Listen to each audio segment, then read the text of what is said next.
Hi poetry lovers, welcome to my channel Bella Poetry Presents. In our fourth series, Poetry at Random, in the past month we discussed the most famous romantic poets, starting with William Wordsworth. Then we talked about John Keats. Last week we talked about William Blake, and today we will talk about a very famous Irish poet whose name was Thomas Moore. I actually loved his poetry. I check, I read, I try to discover various poets that may be known and unknown to people, and if I really like their poetry, I try to bring it to my listeners. So today we'll talk about Thomas Moore. So Thomas Moore was born on May 28, 1779 in Dublin. He was an Irish poet, composer, and political propagandist. Moore was the oldest child and the only son of Catholic parents who, like other Irish Catholics, could not vote, hold office, serve on juries, bear arms, or attend the best schools. So there was definitely discrimination against Irish Catholics. In 1793, the young Thomas Moore contributed the first of his verses to a Dublin periodical, the Anthologia Hibernica. This early success at publication determined the course of his future. In June 1794, following the removal of the Roman Catholic disabilities the previous year, Moore became one of the first Catholics admitted to Trinity College, Dublin. But his religion made him ineligible for the scholarship he should have earned by virtue of his score on his examination. Fortunately, his father could afford the tuition, and Moore, who began his studies in January 1795, showed his appreciation by winning a university reputation for wit, literature, song, and patriotic fervor. His father, John Moore, was a prosperous grocer, and his mother, Anastasia Cott Moore, was a very intelligent woman who cultivated in her son both artistic taste and the ambition that gave him the means and the courage to fight against what we call the slave's yoke of the Catholicism. In 1799, after earning his BA degree at Trinity College, Moore left Ireland to study law at the Middle Temple in London. With George Gordon, Lord Byron, and Sir Walter Scott, he embodied British Romanticism not only for the British and the Irish, but also for Americans and Europeans. His major poetic work that was titled Irish Melodies, written and published through the years of 1807 through 1834, earned him actually an income which was quite rare for the poets to have some money for to earn money for the poetry. It earned him an income of £500 annually for a quarter of a century.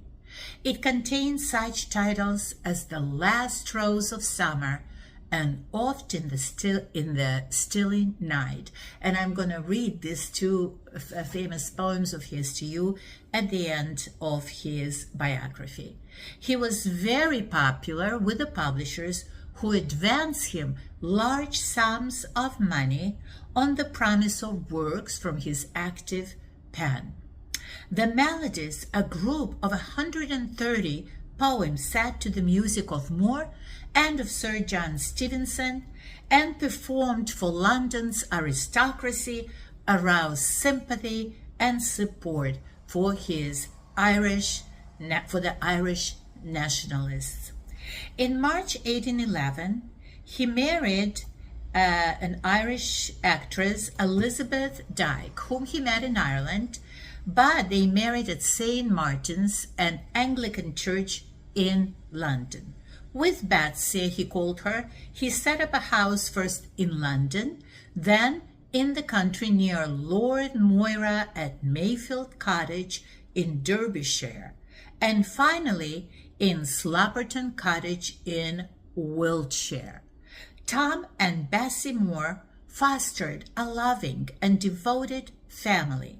They had 3 daughters, 2 sons, but unfortunately, none of the children survived their parents. The girls died young, and both sons died when they had only just arrived at manhood.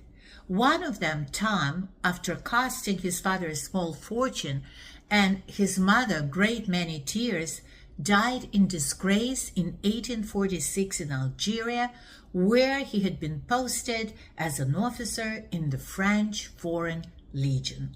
Moore was not satisfied with the reputation of a versifier and a satirist. However, in 1814, he contracted with a firm of Longman, Hurst, Rees, Orme, and Brown to write a metrical romance on an Eastern subject, Lalla Rookh. Longman promised him £3,000 upon delivery, an enormous sum at that time.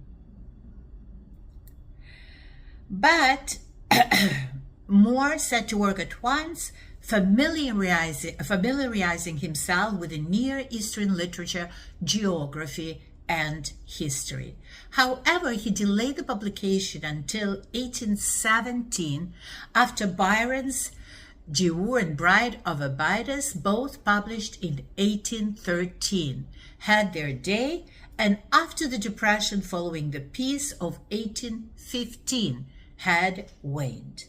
Properly timed and beautifully printed, Lalla Rookh was an immediate success, rivaling in popularity anything by Scott or Byron. Lalla Rookh comprises a frame story in prose, enclosing 4 verse tales of varying length. The frame tells of the bridal journey of Lalla Rookh, in Persian the tulip-cheeked one, daughter of the Mughal Emperor Aurangzeb, who is on her way from Delhi, India, to marry the son of the abdicated ruler of Kashmir, who ruled presumably in years 1669 to 1670. Lalla Rookh was perhaps the most translated poem of its time. And the book earned what was till then the highest price paid by an English publisher for a poem, which we mentioned before was £3,000. Much of 1824, the year of Byron's death on April 19, was devoted to a dispute over Byron's memoirs. John Cam Hobhouse alleged that Byron had regretted giving Moore his memoirs, and Lady Byron, Byron's estranged wife, and Augusta Leigh, who was Byron's half-sister, who he loved very much, and even there were rumors of incestuous relationship between them, added fuel to the controversy out of fear that Byron's papers might contain indiscreet or scandalous material. Lord Byron was an extremely scandalous poem. I have a segment about Lord Byron in the series, which you can find on this channel, The Best Love Poems and the Poets That Penned It. So I'm writing about the story of Lord Byron. It's very interesting. Please search for it. You'll really enjoy listening to it. Moore had given Byron's papers to the publisher, John Murray, for a loan of £2,000, and by the time Longman offered him more money for the manuscript, it was irretrievable. Lady Byron and Augusta Leigh each demanded it, and Moore finally agreed to burn the memoirs unread in Murray's fireplace. That act left him in debt to Murray, a debt paid by the biography of Byron, Moore's finest work in prose. Before beginning the biography of Lord Byron, Moore had to finish the memoirs of the life of the Right Honourable Richard Brinsley Sheridan, which was published in 1825. He had been working on this biography since 1819, but which had been delayed by Moore's years of exile in France. In his biography, Moore applauds the playwright and sympathizes with the aging man, but he does not hide his distaste for Sheridan's rather extravagant public career as a orator, parliamentarian, and man about town. Moore's devotion to his own wife and family and his loyalty to his own friends contributed more than a touch of censure to his carefully documented life of Sheridan. His attitude towards the biography of Byron, his intimate friend, was complicated by the portrayal of Byron's personality as fair and his style as eloquent. Howard Mumford Jones calls the work one of the 4 or 5 great literary biographies in the English language, and the one book by which Moore lives today. For the most part, letters and journals of Lord Byron, with notices of his life published in 1830, lets Byron speak for himself. Moore's third biography, so we know he wrote the biography of Sheridan, biography of Lord Byron, that made him quite famous, but he wrote a third biography, The Life and Death of Lord Edward Fitzgerald, which was published in 1831, whom Moore had never met, was an exercise of zeal for the Irish cause. Fitzgerald was a leader in the revolt of the United Irishmen in 1798, a nationalist, an aristocrat, and a martyr for Ireland. Between the biographies, Moore continued his versifying, I would call his versifying of the Irish Melodies, adding national airs and sacred songs to his growing list. He struggled for some years on a new poem, Alciphron, but he rewrote it as prose fiction. Then he wrote in 1825, he wrote a philosophical romance of 3rd century Egypt that becomes something of an apologist for Moore's own heterodox Christianity, reconciling doubts and dogmatism. The name of this poem was Alciphron. Alciphron was published in 1839, so he wrote it in 1827. He wrote Epicurean in 1827, and Alciphron was published in 1839. Moore's last work, the disappointing but massive history of Ireland, 1835-1846, was written in exhaustion and in sorrow through a series of personal tragedies, beginning with the death of his mother in 1832. As his losses accrued, his powers began to fail, reducing him ultimately to senility, which suddenly struck him in December of 1849. So Moore died on February 25th, 1852. His widow lived on at Sloperton Cottage, supported by his pension and the proceeds from the publication of his journals and correspondence until her death 30 years later on September 4th, 1865. So we can see that Moore's life was extremely prolific. Moore's journals reveal his commendable objectivity on his own strength and weaknesses and honesty that won him friends and endeared him to all who met him.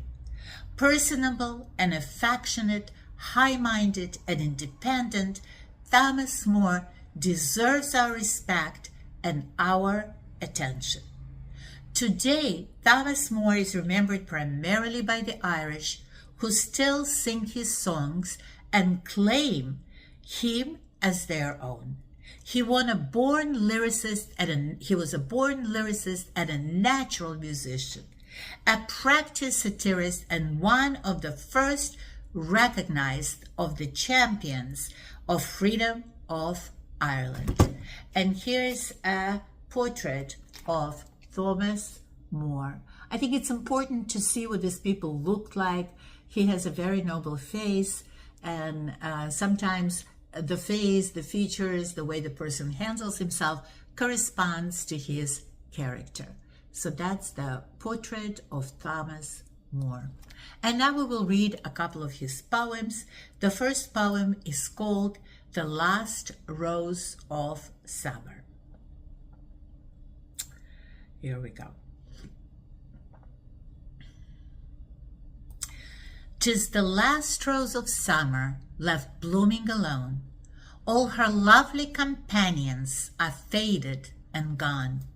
No flower of her kindred, no rosebud is nigh to reflect back her blushes or give sigh for sigh.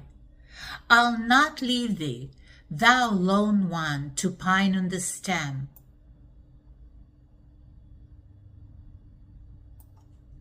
Since the lovely are sleeping, go sleep thou with them. Thus kindly I scatter thy leaves over the bed.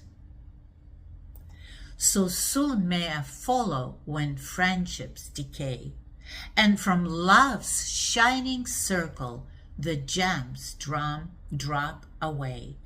When true hearts lie withered and fond ones are flown, oh, who would inhabit this bleak world alone?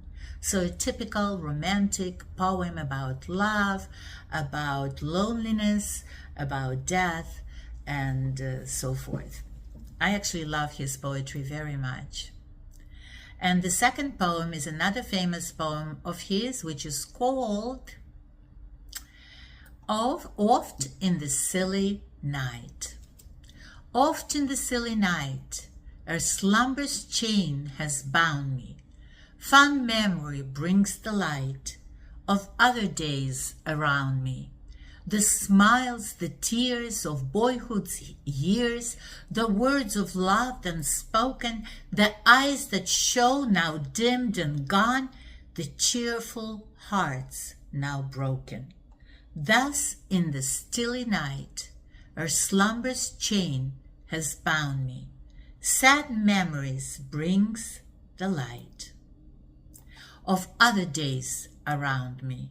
When I remember all the friends so linked together, I've seen around me fall like leaves in wintry weather, I feel like one who threads alone some banquet hall deserted, whose lights are fled, whose garlands dead, and all but he departed.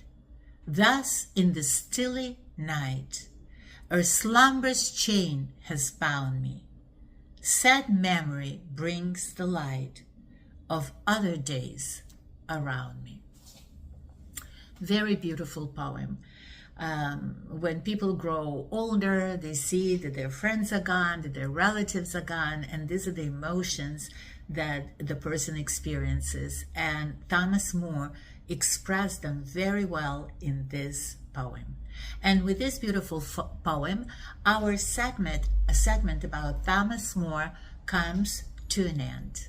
I hope you enjoyed it. Please remember to like and subscribe.